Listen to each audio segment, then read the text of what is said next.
Bueno, aquí han traído una delicatessen, sí. Miosotti lo probó y dijo que eso no tiene parangón. Es un ponche de cacao orgánico. Claro, así es. ¿Y dónde usted consiguió eso? Bueno, gracias a los amigos de Italia Mía, me dejaron probar esa exquisitez que la pueden disfrutar. Se disfruta en Italia y Ese Punta Cana. Sí, porque uno se da su vueltecita por ahí los fines de semana, no solo de pan vive el hombre. Y entonces, bueno, pues pude, gracias a esos amigos que uno tiene ahí del sector seguridad, que se enteran de algunas cosas. Y por cierto, uno tiene acceso a ciertas informaciones privilegiadas. No, porque eso es de alta seguridad. Por supuesto eso que es demasiado sí, sabroso. Por cierto, hoy se despidió el ministro de Interior con lágrimas y todo. Bueno, sí, la es que última hay mucha gente sala que de tarea.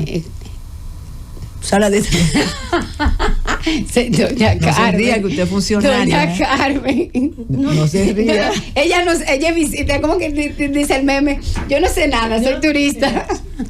Bienvenida. Ya no le dicen así, fuerza de tarea. No, sala de tarea. Que ya no se le dice así, que ese es un nombre, ahora es la reunión estratégica. Ok. Usted sabe que le cambian los nombres y que ya se arregló. Bueno, ya el lunes próximo tendremos a la ministra.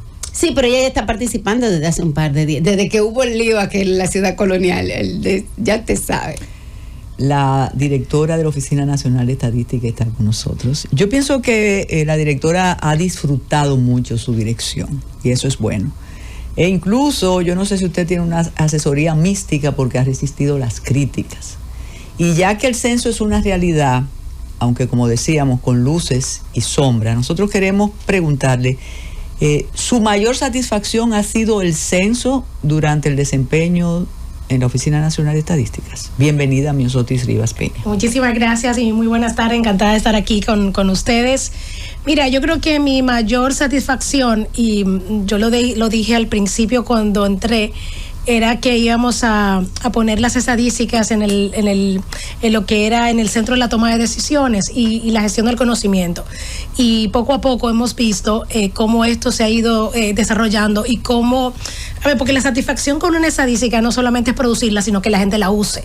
Y yo creo que tanto el censo como otras estadísticas que hemos estado, mira, la de suicidio, ¿no? Que en días pasados pusimos a circular información sobre este tema en particular, cómo ver que en distintos programas, en distintas estancias, las utiliza.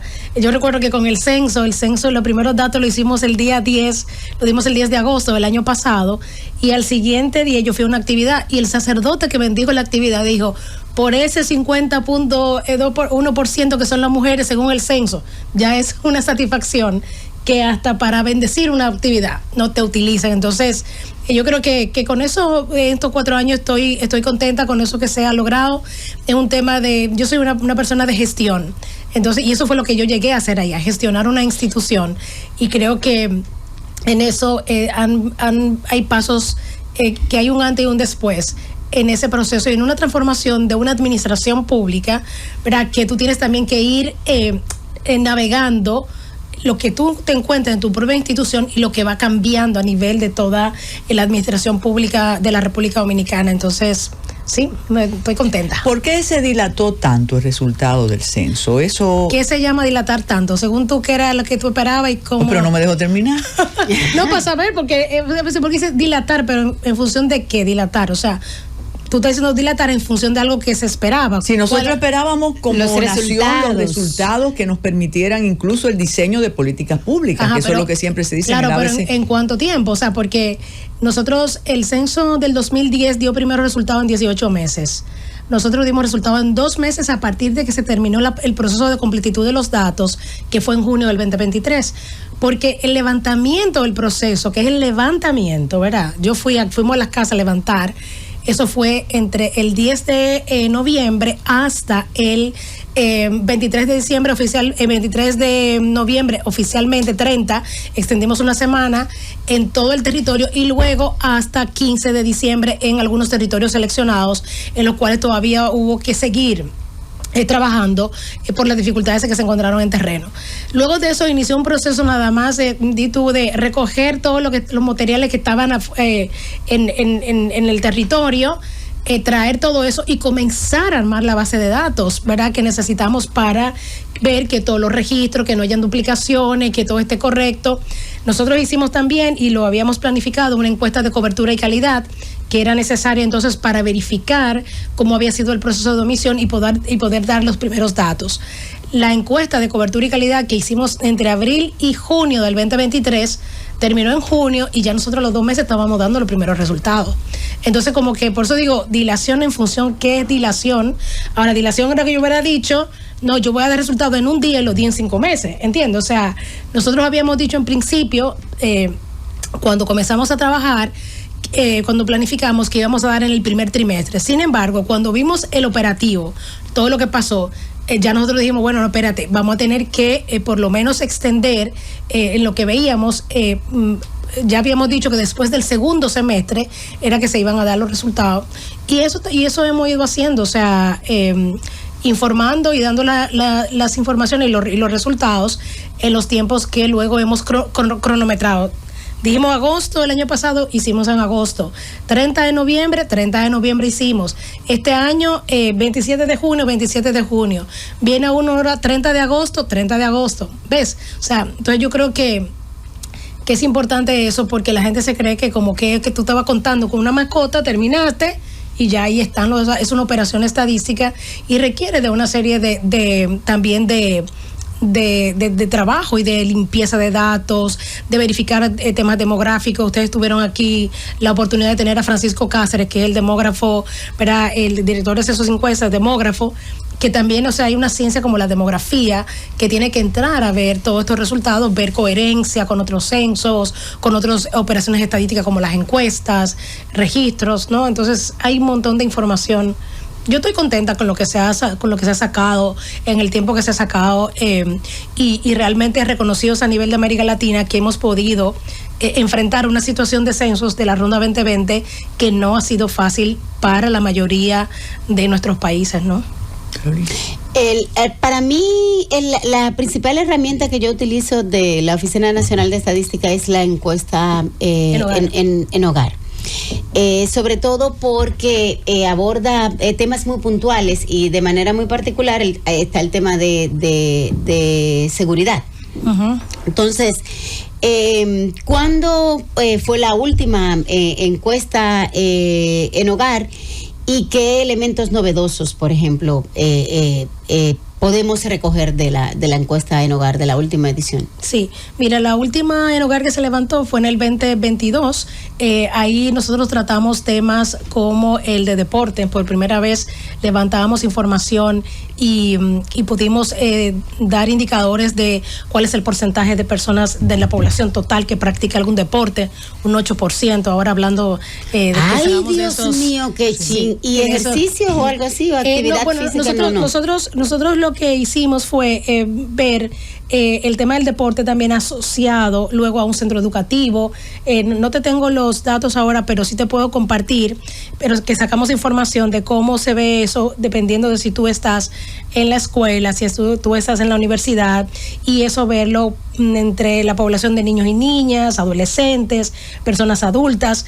De lo que sí recuerdo de las tendencias, no de los datos en particular, pero era que tú encontrabas que obviamente los hombres ejercen más ejercicio que las mujeres, practican más, que cuando tú estás en niños y niñas, o sea, entonces los niños y las niñas, porque como están normalmente asociados a una escuela, los adolescentes lo practican más también, que las personas envejecientes es muy poco. Yo creo que yo no recuerdo si el dato estaba en un 1 y pico %, ¿no? Entonces tú tienes hay datos ahí súper ricos para ver esa temática, para el diseño de políticas públicas. Sí, claro, en ese sentido es bastante interesante. Luego nosotros también levantamos en esa 2022 un tema sobre TICS, que lo hicimos en conjunto con el Indotel, y eso nos permitió calcular por primera vez el indicador de conectividad significativa, que es un indicador, de hecho lo presentamos en julio del pasado, que es un indicador que mide, podemos estar conectados al internet, pero ¿para qué usamos el internet? Claro. Y hicimos un ejercicio de conectividad significativa para celulares de pospago y te da que estamos en un indicador que es de alrededor de un 27% de conectividad significativa. Oye, la gente lo que pierde el tiempo. Pero eso, aclaro, en el postpago. No prepago, tenemos un compromiso de hacer también el ejercicio, y eso fue aplicando una metodología. O sea que en el prepago tiene que ser mucho menor. Sí, vamos aquí de un porque tema el que tenemos. postpago es el de factura. Sí, pero el prepago también tiene una mayor población, porque aquí la mayoría de la gente utiliza, casi un 80% de los usuarios es en prepago. Entonces habrá que ver, vamos a ver cómo sale ese indicador ahí, pero eso fue uno de los temas. Hicimos un levantamiento sobre seguridad.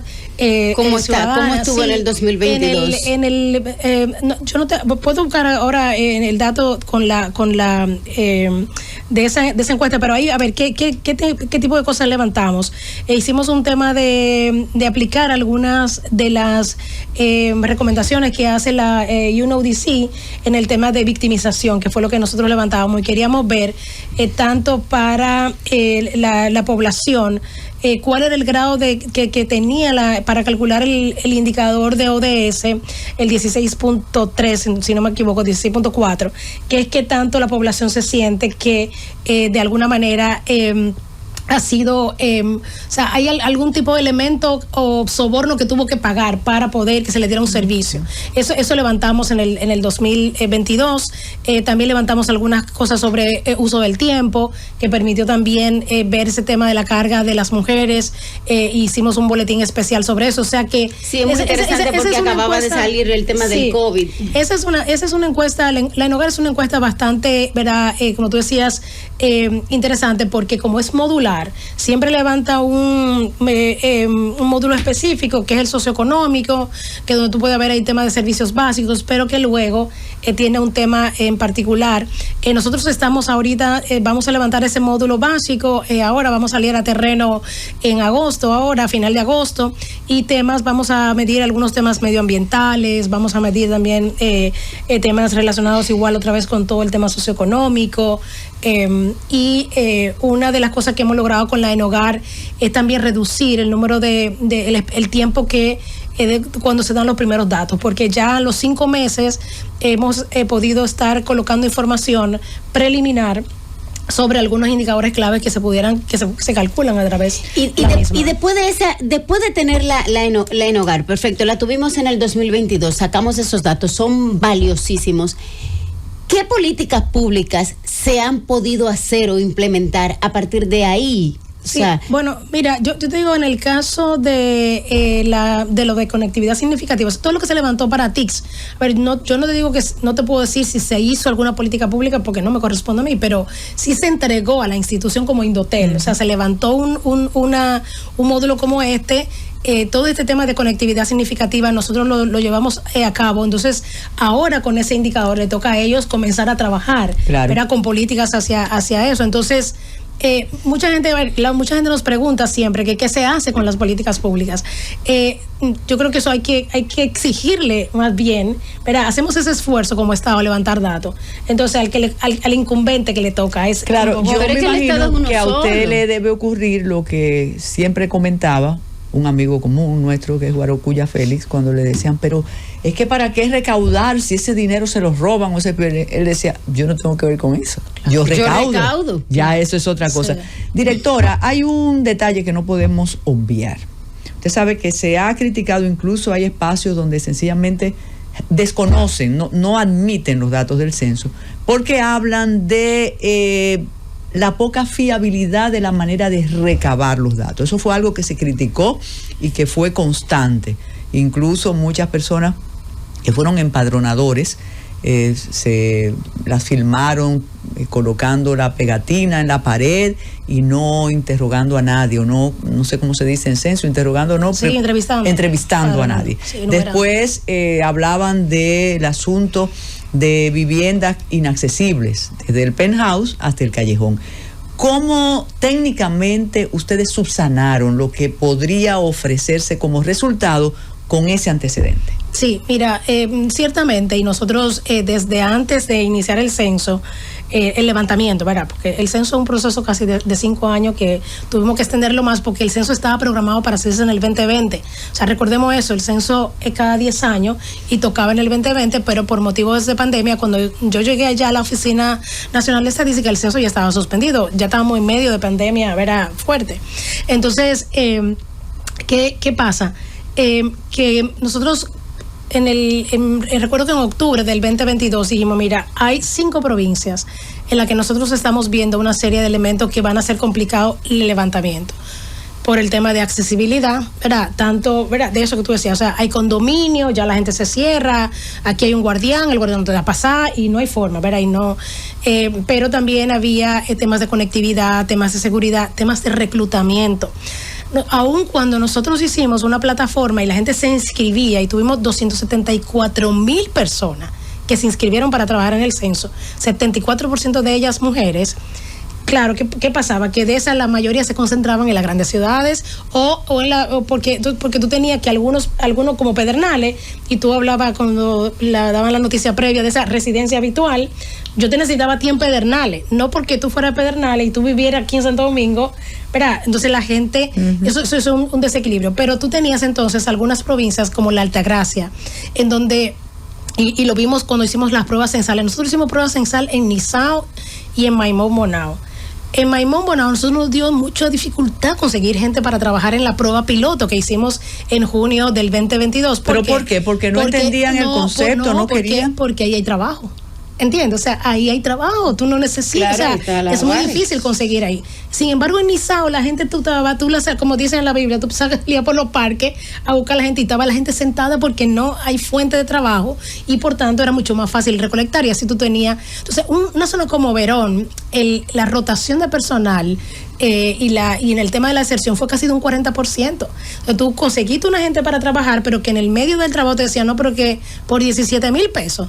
Pero eso me lo gano yo. ¿Entiendes? Entonces te desertaba y tú tenías que hacer un proceso de rápidamente montar una capacitación express, o sea, gente que venía y que tenía otra cosa, y esos fueron temas importantes a los cuales nosotros tuvimos que enfrentarnos. ¿Y qué se hace para eso? Ok. Había un tema importante y como te decía, ya lo habíamos programado. Nosotros hicimos varios protocolos y por ejemplo, desde un inicio también trabajamos a nivel de las alcaldías para acercarnos a las asociaciones, a las juntas de vecinos, a las asociaciones de condominio que son diferentes de la junta de vecinos, para buscar, hicimos un protocolo. Entonces la gente dice, pero que en mi casa pusieron la etiqueta y yo no estaba ahí. Sí, pero es un censo de población y vivienda. La vivienda había que inventariarla también. O sea, y una de las cosas que nosotros inclusive hicimos un protocolo rápidamente cuando vimos que la gente, porque yo no sé si ustedes se acuerdan de esto, pero comenzó por WhatsApp una cosa que a mí en mi casa no entre, yo no voy a dejar entrar a nadie, todo el tema de seguridad, sí. ¿Verdad? No, entonces, pero luego comenzaron, bueno, pero yo voy a habilitar una mesa en cualquier cosa, ¿verdad? En cualquier lado del lobby y los vecinos que vengan bajando. Bueno, en un condominio, en un edificio, tú puedes pensar que si el edificio, que todas las paredes son de la misma cosa, ¿verdad? Entonces, tú ahí ya no tienes tal vez que ir a verlo, o sea, o lo haces por observación. Dices, bueno, este edificio, tal cosa, se le ve en la pared de concreto y tú ponías la etiqueta porque veías la casa, aun cuando no tenías el tema de las personas. Y eso fue un protocolo que nosotros hicimos rápidamente. Le dijimos, bueno, miren, aquí lo que importa es, sobre todo, cobertura, o sea, que tengamos la información, que se recoja la información de la vivienda, por lo menos, sin el hogar.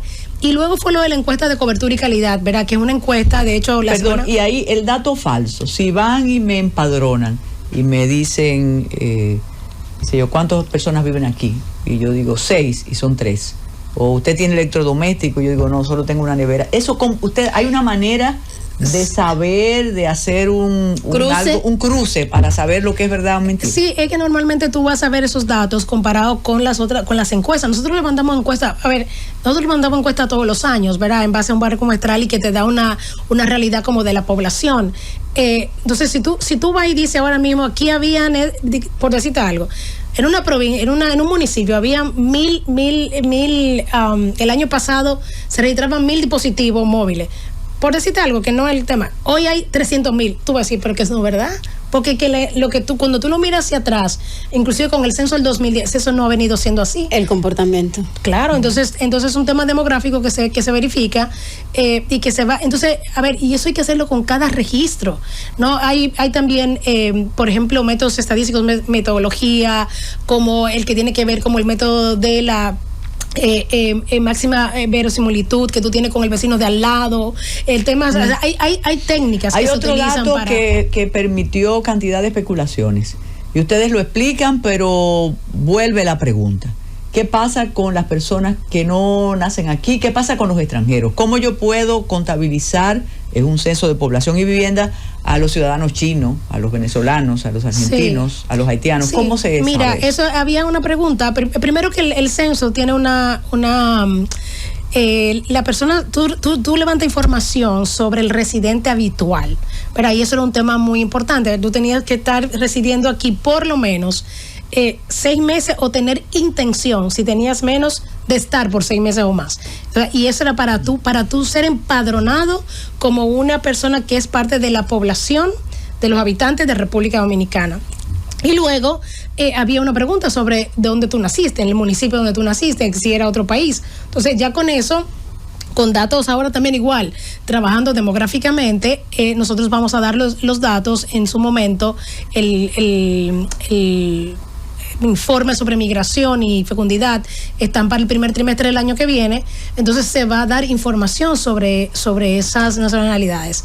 O sea, ese todavía no se ha publicado. No se ha publicado, no, pero eso es un dato, a ver, que tampoco no es tan fácil, porque ni aquí ni en ningún lado la persona que es migrante, ¿verdad? Inmigrante, no se deja empadronar tan fácil. O sea, ni nosotros fuera de aquí, ni los que están fuera de que son de otro país aquí. ¿Y qué tan difícil fue aquí en el proceso del 2022?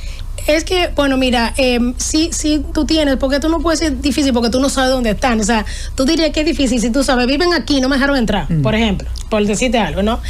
Ahí se hace un trabajo y nosotros en el caso tenemos también la encuesta nacional de inmigrante, en donde tiene una metodología y un tiempo mucho más largo en terreno, donde tú puedes trabajar en algunas estrategias que nosotros también lo hicimos aquí en el censo con organizaciones de sociedad civil, llegando a las iglesias para que de alguna manera sensibilicen a la población a la que atiende, ¿verdad? Y nosotros hicimos un trabajo hacia ese tipo de organizaciones, líderes comunitarios, tratando de que pudieran identificar a las embajadas. También nos acercamos para lo que son, ¿verdad?, residentes que están registrados en sus embajadas, y pudiera entonces existir esa disposición de la persona a dejarse entrevistar, ¿no? Que te digo, muchas veces el censo no es el instrumento más idóneo, porque nosotros trabajamos con una población, o sea, el empadronador o la empadronadora, su perfil era una persona de 18 años o más que tuviera un bachillerato.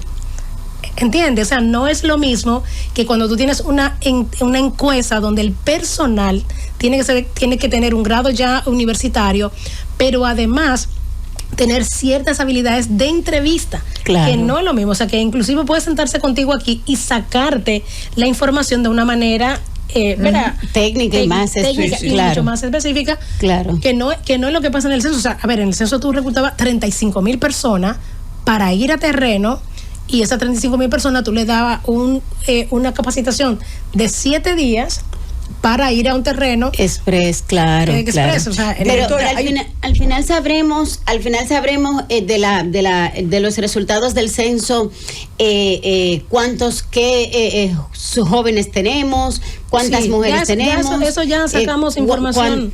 Sí, pero no lo creemos. ¿Cuántos nacionales tenemos? ¿Cuántos extranjeros tenemos? O sea, al final, los resultados finales, ya tenemos los del 2010. En el 2010 nos dicen los datos oficiales cuántos éramos en ese momento, cuántos hombres, cuántas mujeres, cuántos jóvenes, cuántos adultos, cuántos extranjeros, cuántos nacionales. Esos datos en algún momento los tendremos completos. Sí, claro, sí. Ahorita ya tenemos tenemos datos, hemos dado datos de población total, ¿verdad? Hombres, mujeres, hasta nivel de distrito municipal, hemos dado ya población, y cuando tú dices, Carmen, no lo creemos, dice, algunos no los creemos. Exacto. O sea, digamos así, porque, y eso siempre es así, o sea. Porque nosotros trabajamos con la percepción en este país, y usted lo sabe como cultura. Cuando apareció la cifra de habitantes, y yo sé que usted está muy bien informada, en los medios se decía, no, eso no puede ser, nosotros somos más. Y la población decreciente, que aquí Cáceres explicó el concepto, lo que significa la población decreciente, o que no somos más. Hay una pregunta sobre el número de habitantes y sobre cómo se hace en otros países. Hay una opinión de una persona cercana a estos asuntos que dice, ya el censo es obsoleto en otros países. No se cuenta la población ni la vivienda de ese modo, y menos la migración, porque tanto en la oficina de migración como en los aeropuertos, en la salida. ¿Qué usted nos dice al respecto? Sí, mira, aquí nosotros obviamente, y de hecho hay mucha reflexión a nivel de toda América Latina y el Caribe. Digo, en el caso de América Latina y el Caribe, o sea, la ronda de censo 2020 ha sido desastrosa. O sea, y lo que te está dando ¿Por qué? Porque ha habido mucho problema de levantamiento, o sea, de reclutamiento, de inseguridad, temas políticos que han dado traste a los censos. O sea, váyanse y vean el caso vean el caso de Ecuador. O sea, realmente el caso de Ecuador fue complicado, ¿verdad? Inclusive han tenido que extender Brasil. Señor, Brasil, que nosotros tenemos dos países que son referentes en materia de estadística, que son Brasil y México, ¿verdad? Que son los institutos fuertes y todo. O sea, tuvieron un montón también de problemas en el tema del reclutamiento, de la seguridad. Brasil extendió 8 meses después el censo, ¿no? Ecuador terminó en diciembre de 2022 y extendió 5 meses de más después en enero a partir de enero de 2023. Costa Rica, que es un país también modelo. La abstención, la omisión en Costa Rica de vivienda fue de un 39%. Una cosa que nunca había sucedido. Eso así. Es muy parecido a lo que ocurre en los procesos electorales, para la organización y el reclutamiento de personas que conforman las mesas, los colegios, por esa misma razón. El asunto de la ruralidad, ahora que usted menciona problemas. Pero faltó la respuesta de la población. No, a ver, no, yo digo el tema que yo creo que sí, o sea, nosotros tenemos que migrar a un levantamiento. O sea, lo que nosotros estamos discutiendo a nivel de los institutos nacionales de estadística es que los censos, como tradicionalmente, como lo hemos pensado y desarrollado, hay que darle una mirada, ¿verdad? Y hay que darle, y lo que han hecho algunos países es la entrada de los registros administrativos. Nosotros todavía no estamos en ese nivel en este país, porque hay que pasar a tener un buen catastro, tener un buen tema de, ¿verdad? Porque tiene que ver con un buen levantamiento de las edificaciones y comenzar a construir un registro de población, que es el que te permite mejorar las estadísticas vitales, que ahí hay un tema también, que es, ¿entiendes? Entonces, a ver, porque tú me dirías a mí, bueno, esa fue la población del 2022, pero ya la población del 2022, todo el mundo, todos los días nacen y mueren personas, emigran,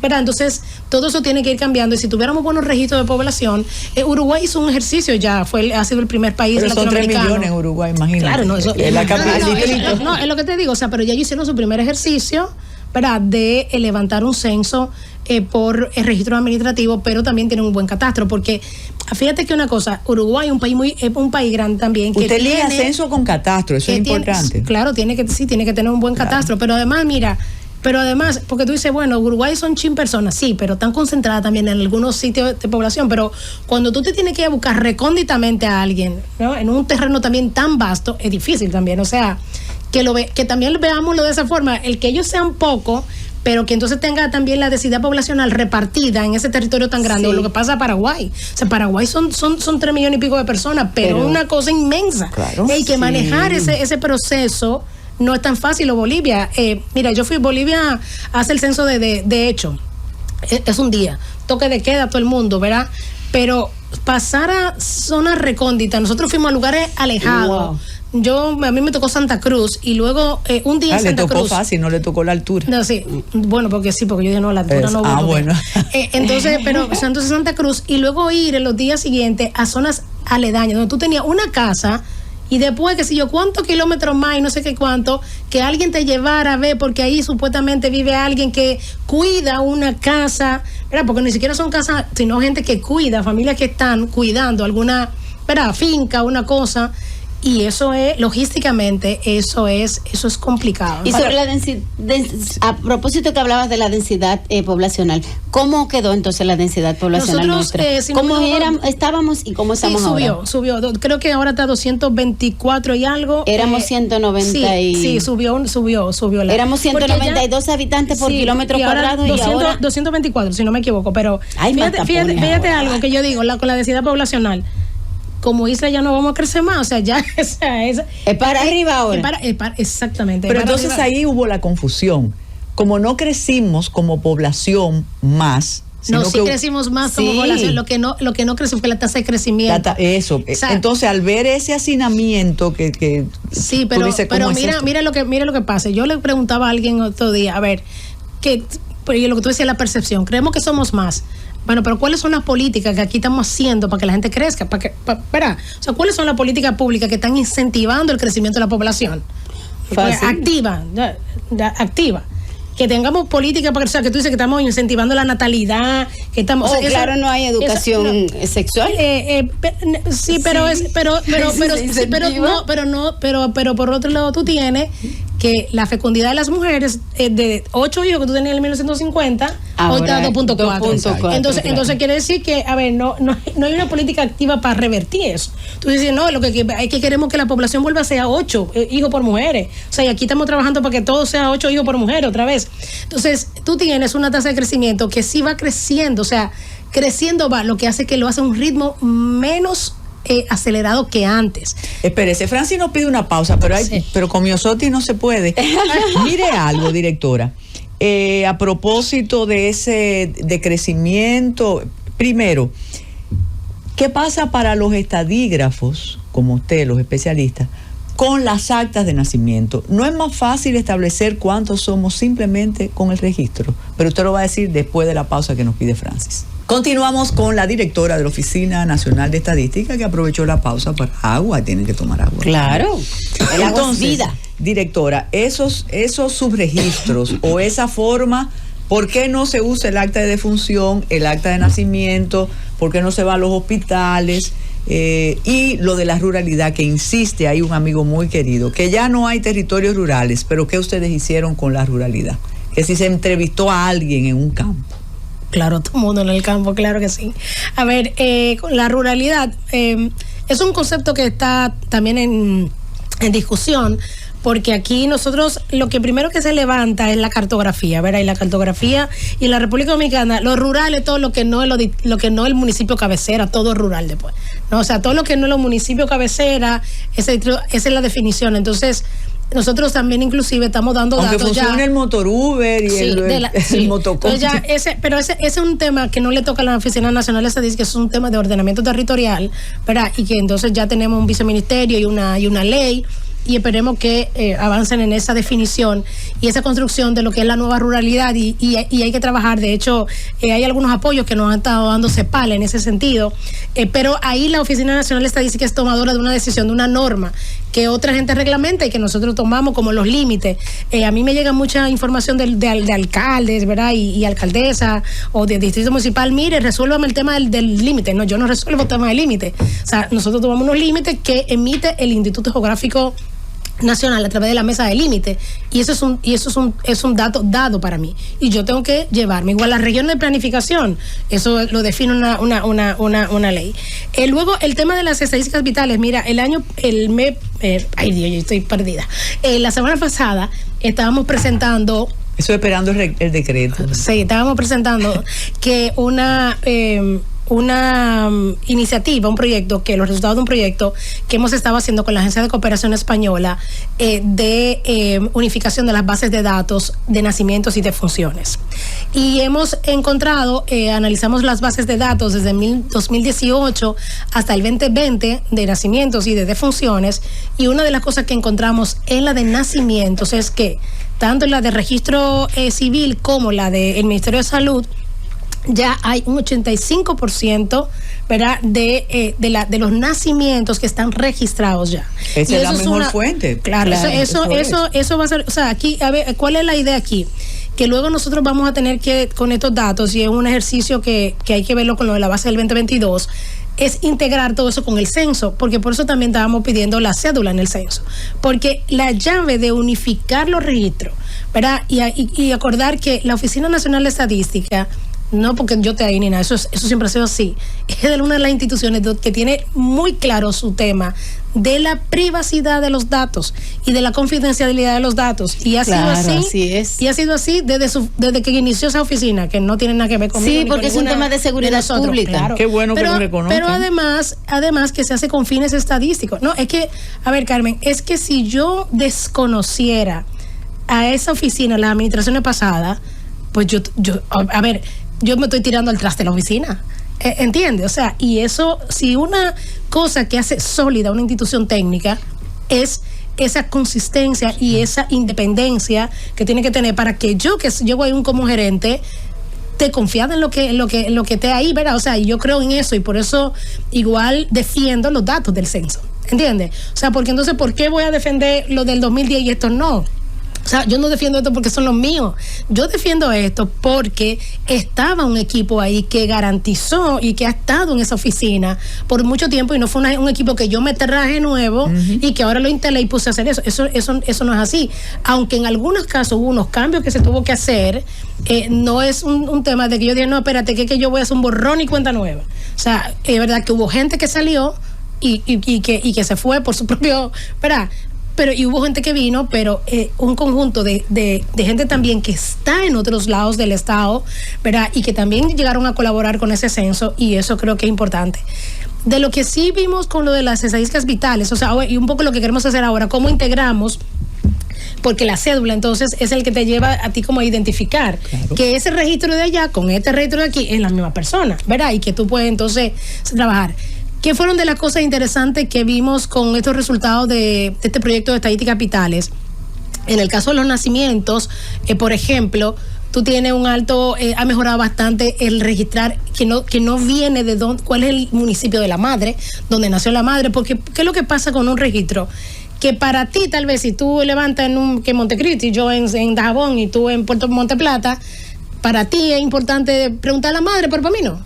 ¿Entiendes? El municipio. Entonces, tú tienes que homogeneizar esa recolección y saber que esa recolección es con un fin estadístico. O sea, que no es para salir de este que parió ahí tal. Hay que estandarizar. Lamentamos, escucho a la jefa del gobierno de la tarde diciendo, es la directora, pero ya nosotros llegamos. Miosotis, muchísimas gracias.